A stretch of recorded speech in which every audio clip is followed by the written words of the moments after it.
Heads of educational institutions and students of Meghalaya today converged at the two-day symposia and panel discussion on prospects and challenges of teacher education in the light of National Education Policy 2022 organized by the College of Teacher Education PGT Shillong at Shillong Club in Shillong.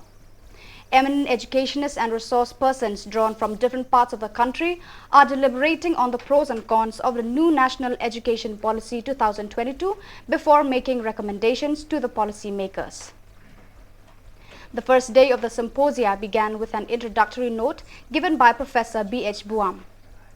Speaking on the occasion, Dr. G.D. Sharma, the President of Social, Ecological and Economic Development, urged the gathering to ensure that Indian education reflects its originality and earns global recognition.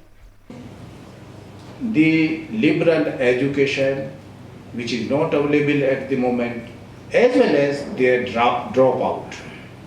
Dropout is because of this reason, maybe because of medical reason or economical reason, other social reason. Students are not able to continue, they can come back and continue their education.